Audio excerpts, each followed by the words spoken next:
So if I know what you did last summer goes into I still know what you did last summer, and then you flip that and you'll get I'll always know what you did last summer. How did we recycle back to I know what you did last summer? Huh? It just you always want to know what people did last summer. You can't always know what people did last summer, but I can know what you did last summer. But if I'll always know what you did last summer, does that mean technically we're talking about some I don't know.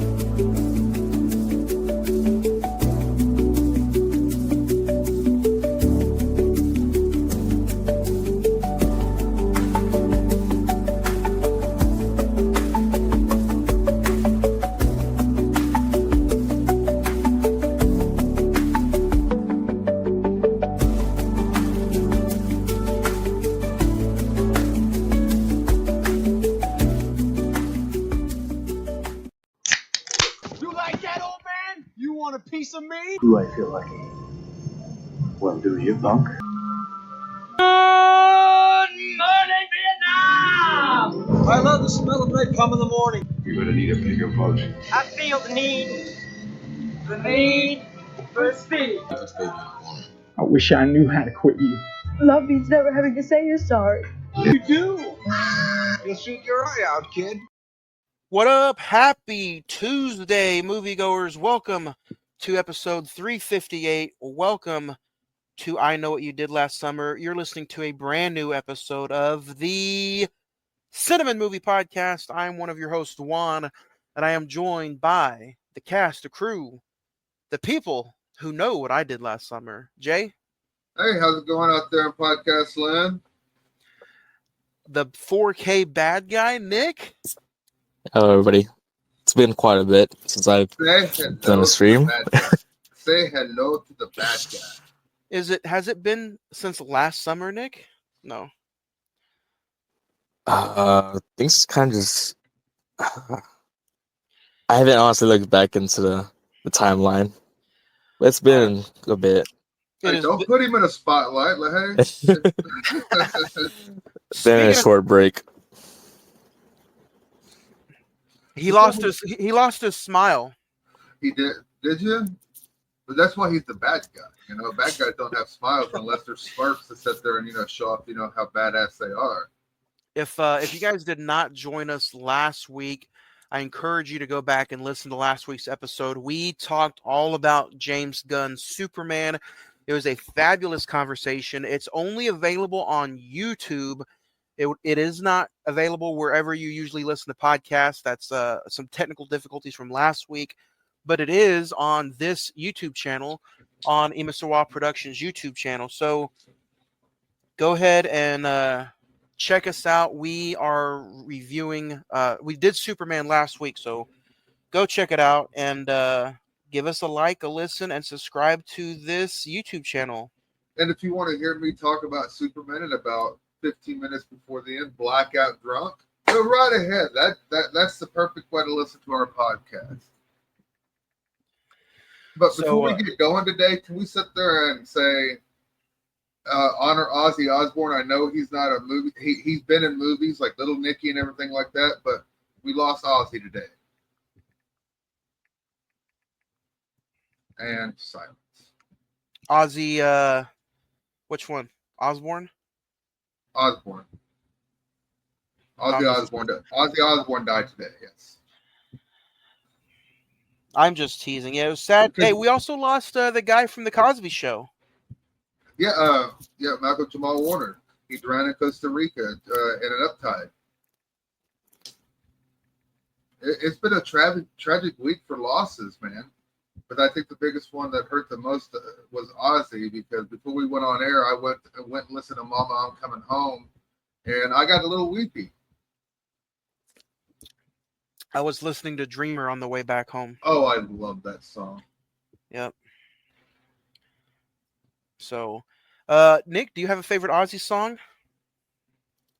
I'll be quite honest, I didn't listen to a lot of Ozzy. Well, you're already banned. You're banned from the show. Goodbye. It was nice. A few seconds. No, but I mean, honestly, I think I saw the movie we're reviewing today. After getting out of the theater, I saw the news about Ozzy. I was like, damn, that sucks. My daughter, my 17-year-old daughter, messaged me today going, "Dad, Ozzy Osbourne died. I'm so sad." I'm like, "Oh, that makes me so sad, but it makes me feel so good that my 17-year-old knows who Ozzy was." Yeah. But no, yeah, go back last week, check out Superman. It's available on YouTube at Emisawa Productions. If you want to go back into the archives and check out any of our past episodes, wherever you listen to podcasts, whether it be Spotify, Anchor, Podbean, iHeartRadio, Amazon Music, TuneIn, Stitcher, and now we are on Apple Music by way of Prescribed Films Network. So Nice. go to www.prescribedfilmsnetwork.com, and you can listen to us there on that network, along with a bunch of other great podcasts like the Movie Defenders, Attack of the Killer podcast, all kinds of stuff. So go check them out. A lot of good guys over there. And you can also check us out on the social media. Facebook.com/The Cine-Men Movie Podcast. Instagram / The Cine-Men Movie Podcast. X is at Cine-Men405. And then the email, CINEMEN921 @gmail.com. Next week, I will be back, and we'll be back to video starting next week. So until then, hi ho! It's time to I hope. time to get into some recent watches. We kind of talked a little bit last week about something that we'd recommend, but we'll start this week. Nick, since it's been a minute, why don't you join us? And what's anything recently that you've kind of been keeping up with? Anything you've watched recently that you want to recommend? As far as theater watches, I did check out Jurassic World, Superman, this movie we're reviewing, little pieces of wrestling. And honestly, I'm going blank right now on what else I actually watched. I also watched some.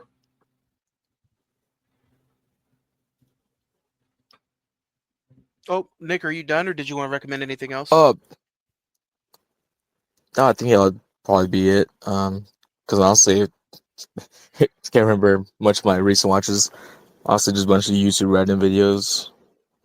Hey, those are recent watches. If we see a good one, we tell about it. So, Jay, what about you? Do you have anything you want to mention right off the bat? What would you recommend? He mentioned wrestling. I have a good friend named Sam Stackhouse that wrestled last weekend at GCW against his best friend KJ Orso, and they had an absolute bloodbath. Like, I'm serious. I've never seen so much blood in a wrestling match. There was blood all over the floor. There was blood all over. A cowbell had blood all over it.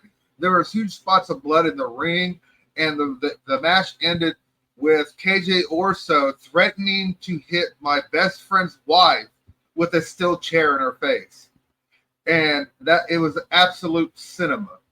And then I watched the first 4 original Star Trek. I watched all of the Indiana Jones except the final one, the Dial of Destiny, Top Gun Maverick, Top Gun. I went through just a binge of. I watched Bullet Train. That one I recommend a lot. I just went through and watched a lot of stuff that we had on our Vudu that I haven't watched in a while. And, I even watched I Know What You Did Last Summer, and we'll get to that here in a little bit. But I did watch a ton of different movies this week. Nice. Good. My watch list is, again, still kind of small. All my stuff is packed up as far as movies go. But I did check out I Know What You Did Last Summer for the episode. And then, what did I watch? I checked it out on Netflix. Hard Eyes. I haven't got to watch that yet. I want to. It's terrible. No joy whatsoever. I didn't even give it a ranking yet. I'm probably going to do that now as we talk during this podcast. But yeah, I'd probably give it a 1.5 out of 5. I just did not like it at all. Yeah, it was pretty bad.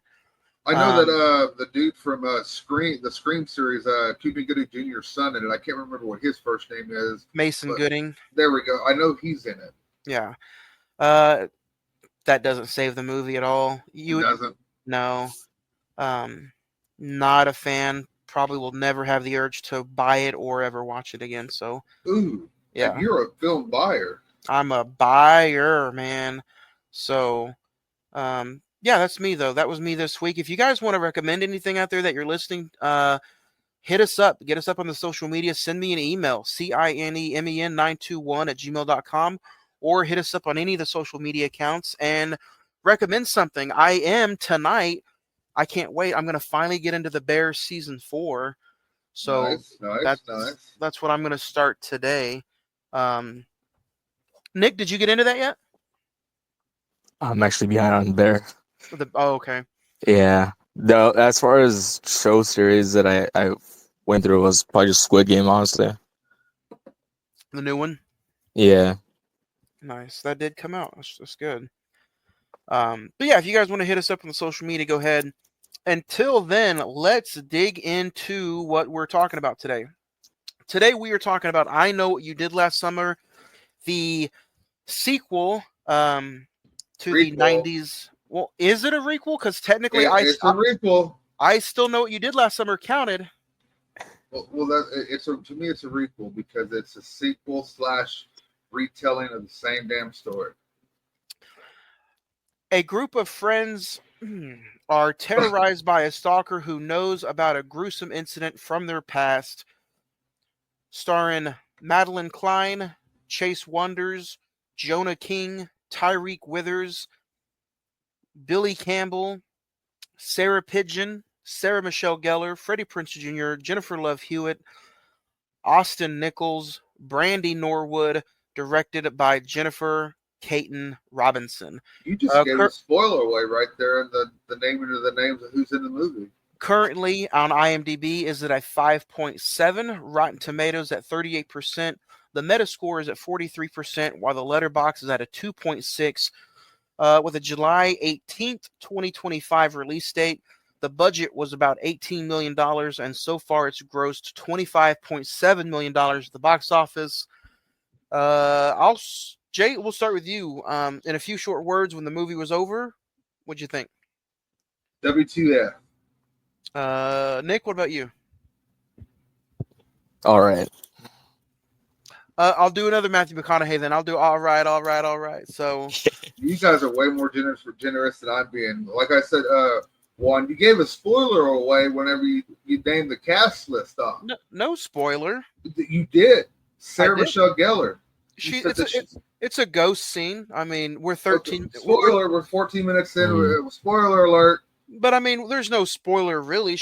We knew she's dead. She's not coming back. It was just a little dream sequence. She looked good in that dream sequence. I don't know if they de-aged her or just left her alone, because either way, she looked great. It looked like she was honestly just left alone with a lot of makeup. And I think that as well. Yeah. Because Sarah Michelle Gellar has aged like fine wine. So, and if you saw her on the red carpet event with Freddie Prinze Jr., she still looked like she could have played Helen from 30 years ago. Okay, like I said, she's aged like fine wine. So has Jennifer Love Hewitt. Gotten a little thicker, but still, ooh, is she delicious. So let's talk about the sequences. And I am getting a lot of I'm seeing like a lot of really, really bad reviews about this movie. and granted, you can go back 30 years ago. The original 2 movies, it's not like they were masterpieces by all means. A couple weeks ago, I did go back and rewatch the original 2, not the 3. I said 2 because I've still never seen. I'll always know what you did last summer, but I seen the original 2, and I gotta sit there and say they don't hold up very well. 2 is better than 1 though. Nick, what about you? Did you rewatch any of the other 2 before you went and checked this one out? I wanted to, but I didn't get around to. But it wasn't really that long ago they actually did recheck them out, because I have the 4Ks of those movies. Of course, I didn't need to watch the third one. It's not really necessary to watch that on. Oh yeah, the third one's completely unnecessary. Yeah, I wanted to go back and rewatch them, but I'm kind of glad I just went in scot free and just went in with the memory of those two movies. Um, yeah, so You're probably better with the memory of them than actually watching it how I did, because like I said, the first one was okay. It was cool and all, but the second one I thought was better, just because the supporting cast was better. Like Jack Black was hilarious in the second one. Brandy was great. You had what's it, Mekhi Phifer? He was really good in it. The first cast, Ryan Felipe. I've never been a fan of Ryan Felipe. I've always thought, acting wise and personality wise, I always thought he was a dick. It was just I can't get past that. I am kind of interested to get you guys' thoughts on how the movie opened up. I am very, very surprised that it doesn't bother me that almost the exact same situation happened, because let's be honest, stuff like that happens all the time. But what I'm a little bit upset about, and you guys can tune in and chime in, I'm kind of upset that the dialogue was almost just recycled for this movie. A lot of this movie, besides what was going on at what the finale was, if you've seen the trailer, sadly you've seen the movie. Well, I mean, And there's a lot of positives too, but right now I'm just a little. I wanted to get off my chest about how the biggest problem I had with the movie was the dialogue was just reused from the first movie. It felt and like. I agree. No, you're absolutely correct. It was basically different settings, meaning what I mean by different settings, that they were in different rooms at different places, but the dialogue was exactly the same. The characters exactly the same. It it it didn't feel like they tried, in my opinion. Nick, what about you? Do you have any negatives kind of like this right off the bat, or? It'd probably be honestly, it was like too similar. Now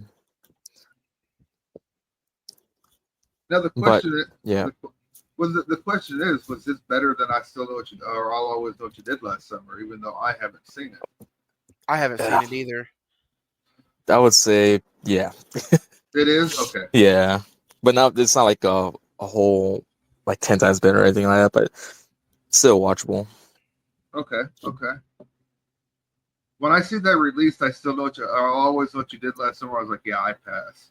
But I've only seen that movie once, and I was like, I don't know if I'm ever gonna check it out again. that shows you how good a quality a movie is. If you sit there watching it the first time and you're not even through it, you're like, I'm not never watching this again. Yeah. Well, even with that being some of the bad, some of the horrible stuff going on as far as like, the dialogue was just kind of reused. Shooting on location to me was absolutely worth it. I really enjoyed them shooting the same time, not really the same place, but it did feel like. Go ahead. It was more of a modernized version of what we were used to in '96 and '97, or '97 and '98. Because they try to sit there and sell it like the land developer come in and he took this seaside town that was starting to kind of fall apart and he turned it into this uber rich place, kind of like the Hamptons. Which I have to applaud, because I think setting the mayor, not the mayor up, but the real estate guy who is ultimately rich, who wanted to take away the past of that place with those murders, it's a real life kind of story that could really happen. And it automatically puts him to be almost, it flirts with the idea that he could be the one who's trying to, you know, keep everything hidden. He's a very good red herring. Yeah. So I do like that aspect of it, but some other stuff that is like really positive about the movie, the gore. I thought the gore was way more extreme in this movie than any of the other movies. The kills, there were way more kills, and they were just top notch as far as the way at how bloody they were. flirting with the idea of 2 or more killers, I thought was a good one, because you kind of, the thing that I Know What You Did Last Summer goes, and I Still Know What You Did Last Summer, is there's not very many swerves, if you will, that you kind of flirt with who it might be, but halfway through the movie, if you're watching it for the first time, you're kind of like, it's obvious. Well, with I still know what you did last summer. There were 2 killers in that movie, and there was a twist that it was the guy that was the original killer in the original film. His son helped him out Yeah. in the second one. Whereas this one, we'll go ahead and spoil it. There are 2 killers in this movie, and personally to me, neither of them worked, and that's what killed the movie for me. And then the legacy screen time, I have to say I really enjoyed how, even though some of the newer actors weren't up to top notch, let's be honest, Freddie Prinze Jr. and Jennifer Love Hewitt, they're not. It's not like they're, Tom Hanks and No. you know what I mean. Yeah, they're So, not. so what I enjoyed most about this movie is it didn't have to rely on the legacy characters to just get this movie over. 10 minutes for Freddie Prinze Jr., 7 minutes for Jennifer Love Hewitt. Perfect. They didn't. You don't need an overkill of both of those characters. They were in the movie, to me personally, a very good amount of time. But with the new cast, I was kind of confused with the new cast. I was like, who's this? Who's that? I was paying attention to the movie, but then again, it was like, who is this? Who's that? I got confused by who was who and everything like that, and what they were trying to convey. I might have to rewatch it again to sit there and understand who the lead character was, but they all acted and looked the same to me, meaning the new cast members. You said the killings were better. I thought, yes. How many times can you kill somebody with a meat hook or that hook? There, the spear gun kill at the beginning that we've seen in the trailer, that was a good kill. There was a couple good kills in the movie, but the rest of it I didn't find it as gory as you did. I felt it kind of simplistic and kind of pedantic and by the books, because I've seen just too many horror movies here recently where they use a hook or they use something pokey and they kill them through the neck and stuff like that. And there was a lot of that in this movie. Nick, what about the kills? The kills for you did it, or what do you think? I mean, they're pretty good. I think with this, what they did this time around, I trying to go by memory what the first one was, but it seems like they were a little bit more creative with the display, like aftermath. What you saw, like how they were angled and that was a pretty cool touch to it. You're talking about like the hanging of the bodies, and he displayed them. He displayed them as almost like a trophy case. Yeah. Yeah. That was a different spiel. And some of the kills, personally, they were uncalled for. The podcaster, that was just an extra body. We didn't need there was no need for the podcaster in the movie. I don't really agree with that. I mean, what if she was so much on trying to pull out the legacy from what had happened in the past? I mean, A, she was just probably in the way, and then B, like, what if she was one of the ones who could have started digging and I would have rather followed her storyline than some of the cast members that were the leads, like the girl getting married, because she's taken a bath and her boyfriend gets murdered. We see that in the trailer. I would have rather followed the podcast girl sitting there trying to uncover the new mystery. Whereas, we just have these guys that did something less. I would have, But she even says it herself in the movie that her biggest goal is to just try to interview Julie James and Ray. And she did get to interview one of them.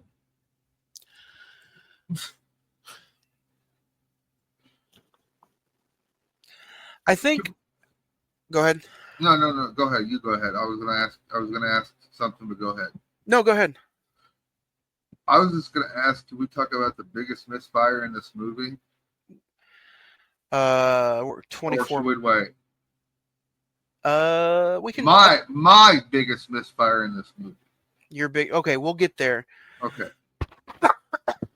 I did want to bring up the whole situation at how it did kind of flirt also with the idea of it could have been one of the friends, um, whether it be the main character now in this movie, if we want to look at her for just a minute, is um, Ava, played by Chase Wonders. What do you guys think of Ava and her friends like Danica, Teddy, and Milo? Those are your new Fab Four of this movie. Disposable and unwarranted. Like I said, I would have rather followed the podcast girl because the podcast girl had more of an interesting storyline. Nick?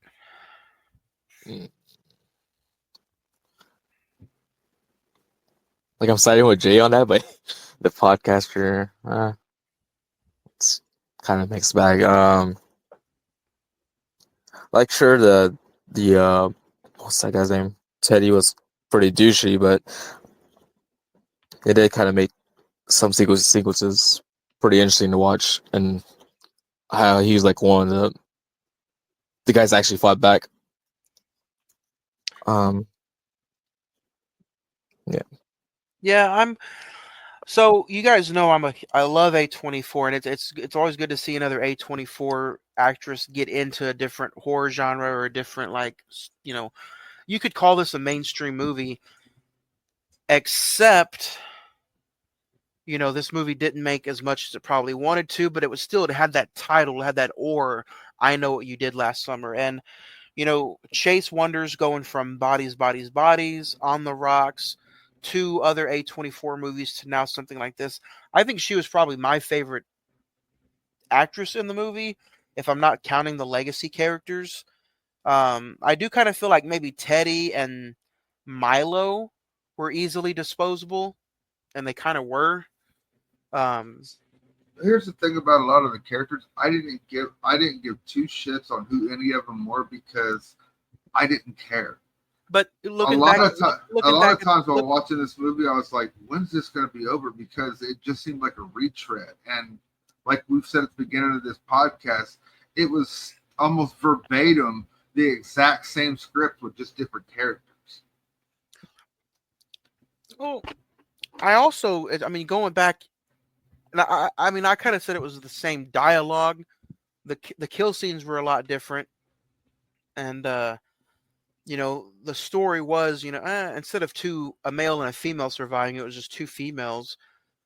But I kind of feel like if you plug and play this movie to the original, a lot of those characters too, like Johnny Galecki, the sister, Bridget Wilson, Ryan Philippe, and Sarah Michelle Gellar, other than the two that were involved in the accident, who were technically throwaway characters as well. Johnny Galecki's character didn't have to die. The sister, she was kind of a throwaway kill. She didn't have to die.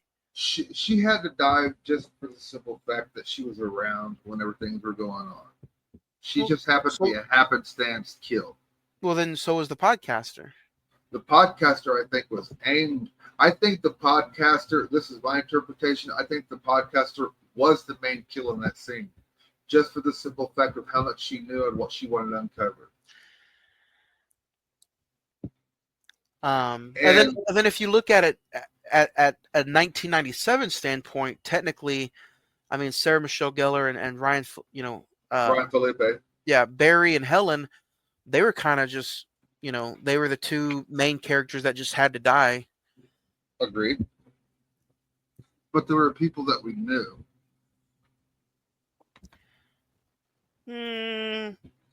Because even in the original, remember Anne Heche?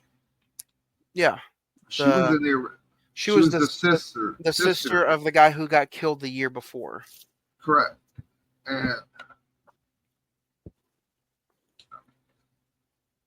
whenever we're ready to discuss what killed the movie for me, I'm ready.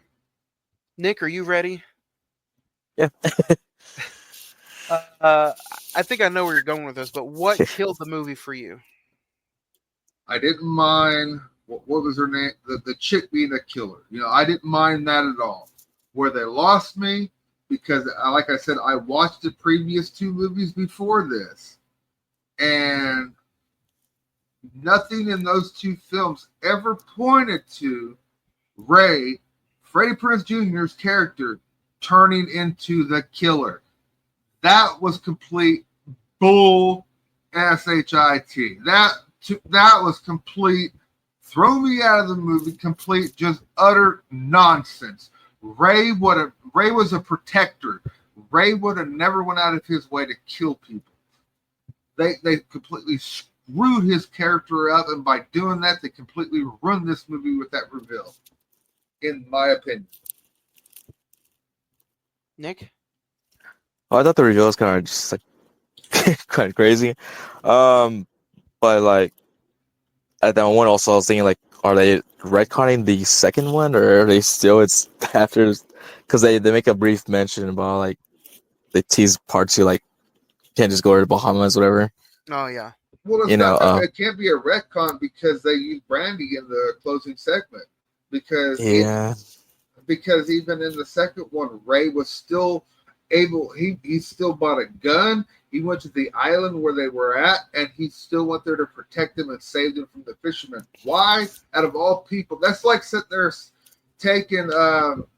Let's talk about Scream. Well, those two always get compared, and I don't think it's fair to compare the two. But I think the thing that you can ultimately put across that made Ray snap is that he lost Julie yet again, and it says not only did he lose her, but he married her and then divorced her. So, but still getting married to somebody and being with somebody should make him a killer. It's like I was about to say with Scream. You can't sit there and have all these Scream sequels and all of a sudden Randy's the killer. It's like, how did that happen? But first off, Randy died in the second one, but Randy would have been the perfect killer. They even explained that in the first movie. Agreed. But it's just like they were just trying to sit there and be like, you know what would make this sequel so much better and so much more shocking? What if Freddie Prinze Jr. was the killer in this movie? And I'm like, he was the most wholesome guy through the entire first two movies. Why make the most wholesome guy the killer? Until the second one, when you see him kind of snap and he robs the pawn shop guy for the gun and the bullets. He does it, but it's still out of love. It's not out of exactly. You just said it there. It's out of love for Julie, which he again loses in life. Then why would he go after her? Why would he go after people? He didn't go after her. He even said it to her in the movie with the dialogue that he was going to let her live. If anything, I think he's doing all this in some nasty kind of broken heart kind of way. I think he's doing all this, and he even says it for Julie. Well, he does also say that he's doing this so that they're not forgotten.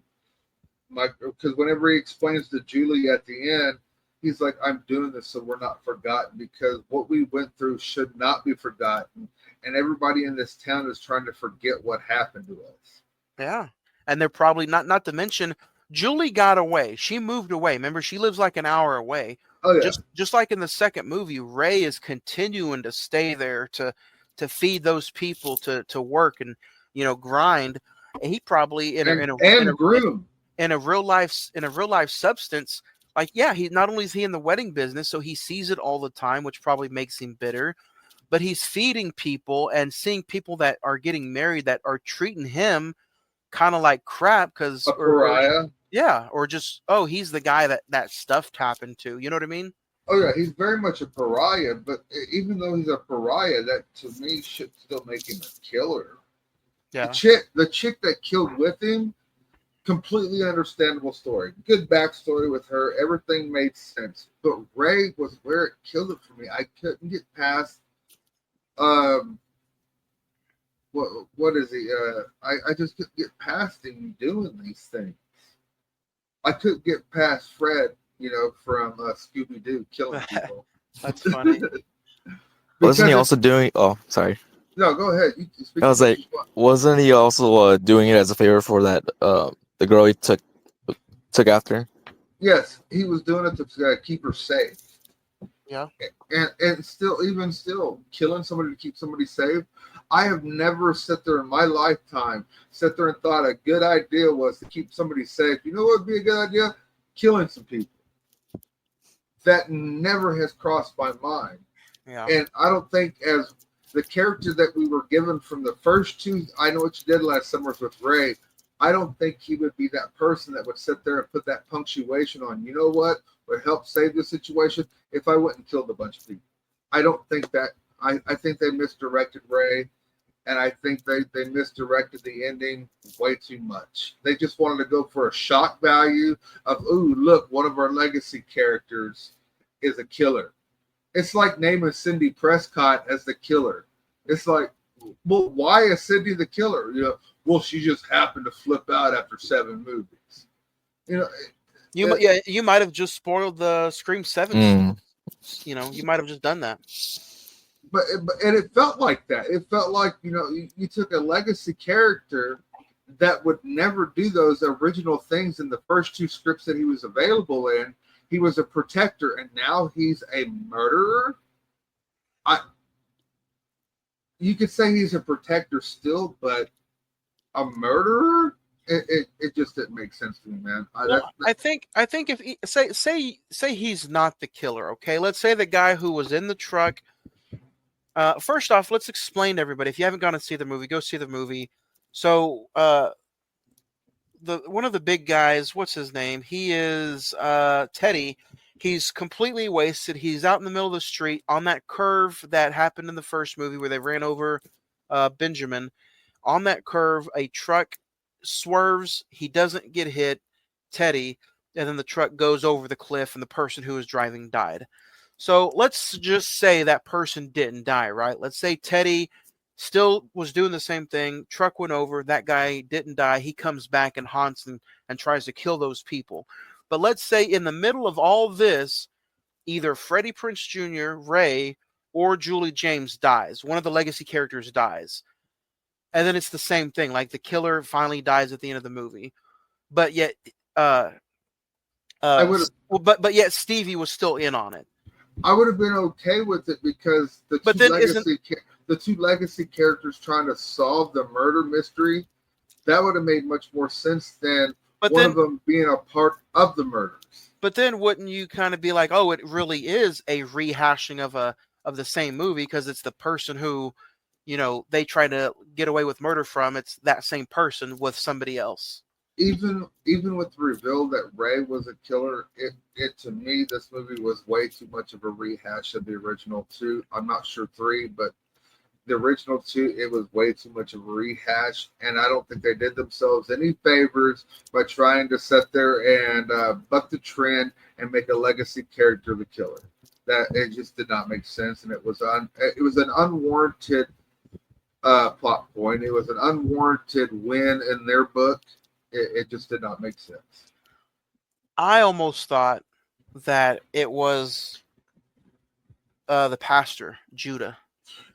See, that was another good red herring. I actually enjoyed his character, you know, because of how creepy he was, how, you know, hands-on he was, if that makes sense. Because he was a very much hands-on approach with those girls whenever they came and visited. You know what I mean? Yeah, true.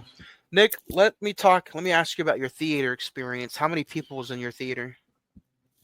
That wasn't really a packed theater, considering it. It's already 5 days after, possibly. Yeah. I mean, it was still a decent crowd. I think there was only one person that sat with me and my brother. There you get a lot of reactions out of. Well, yeah, I know for sure, America-wise, it made $13 million. Yeah, it made $25 million overall. So, I'm kind of in the same boat. Like, I went on a Sunday evening thinking, you know, let's see how it does. First off, the theater I went to, they already have it in the last theater in the hall, which means it's getting ready to come out already. They weren't expecting very much for it. And, yeah, there was only 3 people in our theater. So two of, you know, me and the girlfriend, and then 3 other people. So 5 total. You know, yeah. But, you know, I just think that's slasher movies now in general. unless it's Terrifier Or 3. Scream. I just don't think slasher movies make that much money anymore. What I was sitting there thinking while watching this, and after seeing how much it made at the box office, it made me concerned for Scream 7. Which is Scream 7 going to have this type of cutoff, or does Scream have more of a legacy than I Know What You Did Last Summer, where more people would want to see Scream 7 over a new I Know What You Did Last Summer? Well, Scream 5 did way better than 6. And 6, I think, also had the star power of Jenna Ortega with it. You don't have Jenna. And Melissa Barrera. You don't have Jenna Ortega for the next one, and it's coming out around Valentine's Day, so who knows? Yeah, I think 5 and 6 did really well because of Jenna Ortega. Jennifer Love Hewitt and Freddie Prinze Jr. They're just not. They're not bankable names. They're not it stars anymore. They're not bankable names at all. I even with Sarah Michelle Gellar and I don't think the last thing I can sit there and remember Freddie Prinze Jr. being known for was being a WWE writer. And that was like 10, 12 years ago. Like, that's the last thing I can remember. And Jennifer Love Hewitt, she had the Ghost Whisperer. And, and a lot of women loved that show. My mom loved the Ghost Whisperer. If there was an episode of the Ghost Whisperer on, she would stop and watch it all the way through. If there was 10 episodes, she'd watch all 10. But they're not bankable names nowadays. And they're not even to me, a bankable name legacy-wise either to carry a movie that tries to live on through legacy. Because the killer of I Know What You Did Last Summer has never been an iconic person compared to who was Ghostface. Does that make sense? If you ask people, who can you name a Ghostface? They'll probably be able to name you 3, 4, maybe even 5 Ghostface. But if you sit there and ask them who was in the Slicker and who was the killer and I Know What You Did Last Summer, 99% of those people could not get it right.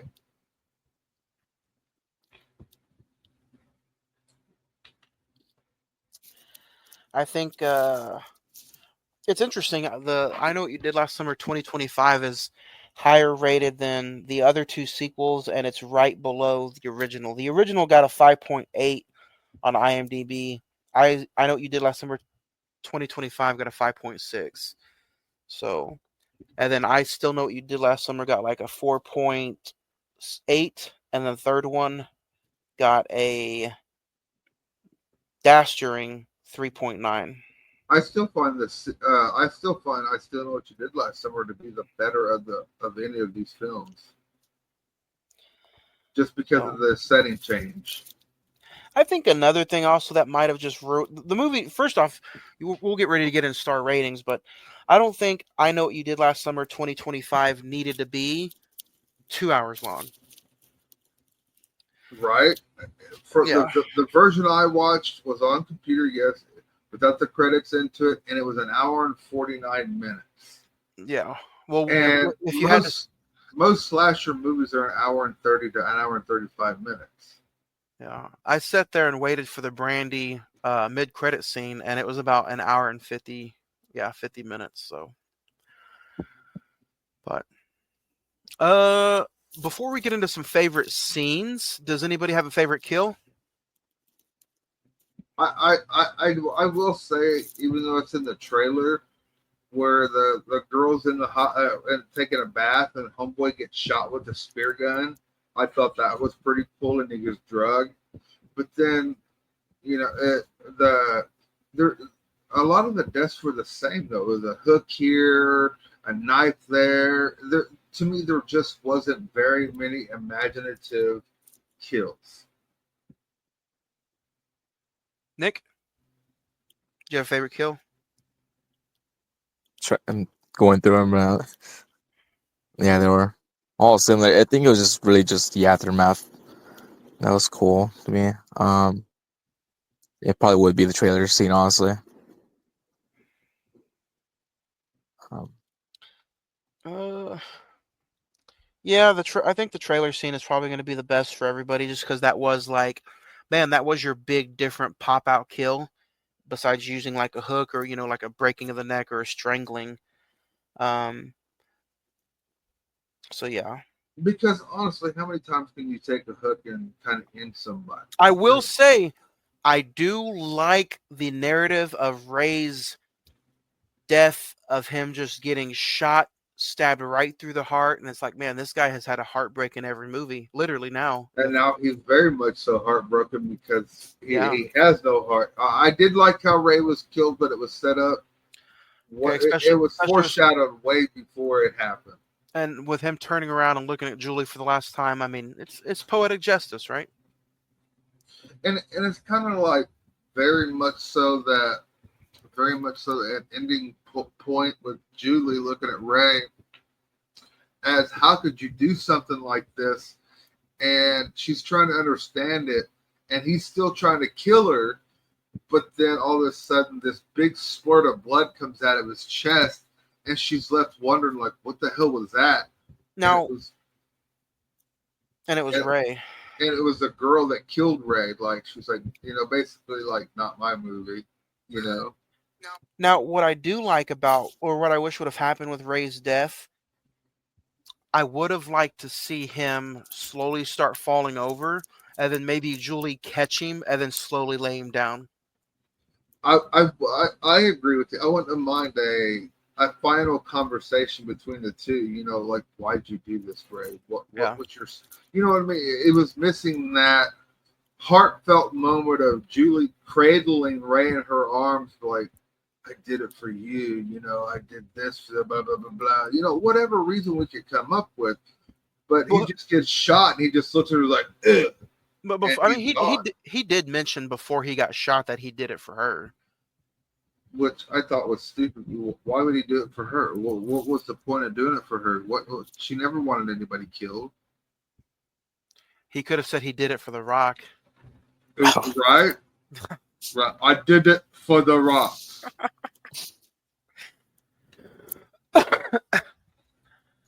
Let's get into some star ratings, man. Let's talk I Know What You Did Last Summer and the star rating.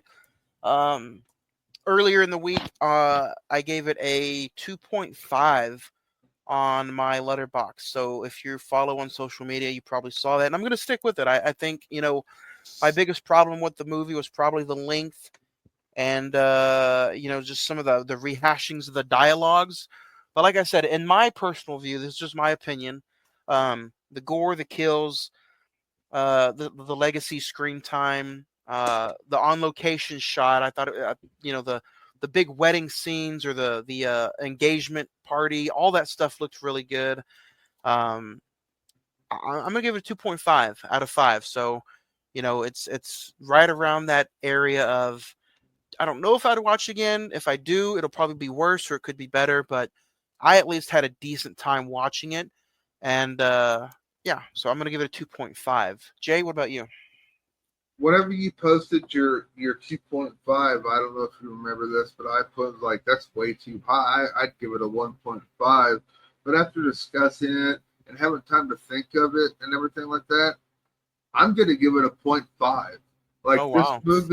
This movie was completely uncalled for. It didn't need a requel or a reboot, whatever the hell you want to call it. The ending completely kills everything that led up to it.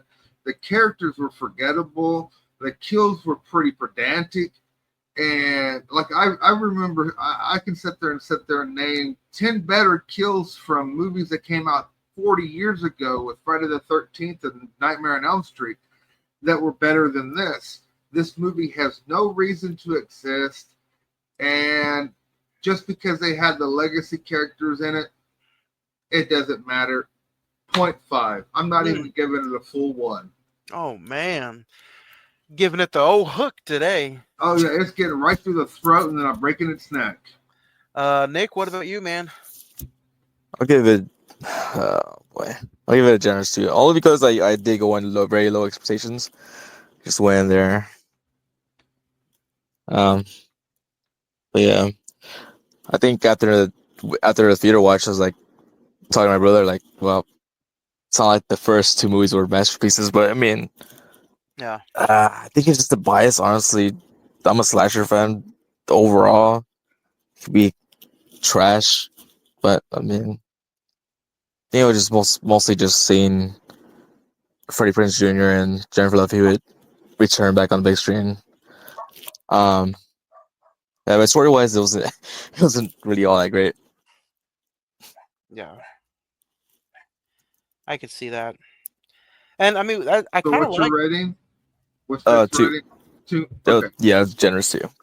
A generous 2. Yeah. A generous 2. So you got a To 2, a me, 2.5, and a 0.5. this movie to me was completely pointless and unneeded. So Could have been a straight to Tubi movie. Yeah, I would even put it on straight to TV. Hell, it don't even qualify for a Lifetime TV movie. a Lifetime TV. That's funny. Next week I am going to try to bring emails back. It is going to be a very, very, very, very busy week for me. But if emails don't come back next week, it will come back in 2 weeks when we discuss Happy Gilmore 2. That'll be the first episode of August, Tuesday, August the 5th. Happy Gilmore 2. But next week, guys, same day, new time. Next week we are discussing Fantastic Four. The first steps, the Fantastic Four first steps. That is next Tuesday on a brand new time. 9 p.m. is when we're going to go live. So go have your day, go have your dinner, come back and end your night with the Cinema Movie Podcast next Tuesday, same day, different time, 9 p.m. live on Amos Wall Productions YouTube channel, on Facebook Live, and still wherever you listen to podcasts at. So And Anchor, Spotify, Podbean, iHeartRadio, Pandora, Amazon Music, everywhere you listen. we're everywhere. Fantastic Four next Tuesday, 9 p.m. And if you join us for our Happy 2 Gilmore review, please stop at Subway and get the Happy Gilmore 2 meal deal and enjoy us with that. We do not sponsor, or do we like Subway? I love Subway. You can kiss my ass. If you want a tasty sub, go to Red and Blues Pizza and get you a nice sub sandwich from Red and Blues. There you go. I'm sorry, we do have our sponsors, but That's funny. But they do have a Happy Gilmore 2 food bill at Subway right now. I'm excited. 2 weeks, Happy Gilmore 2, but next week, Fantastic Four, the first steps, are grueling July, where 4 movies back to back to back to back theater releases is coming to an end next week. It has been a fun summer. I can't wait to talk Fantastic Four next week. Nick, maybe you're gonna go see Fantastic Four? Actually, this Thursday on the big Thursday. screen. Nice. IMAX. Well, next Tuesday, 9 p.m. Guys, before we get out of here, anything else you want to put in the final coffin for I Know What You Did Last Summer? Bumblebee Tuna. Bumblebee Tuna. You heard it first. Bumblebee Tuna here. Everybody have a great week, great weekend. We'll see you guys next Tuesday for a brand new episode of the Cine-Men Movie Podcast. We love you all.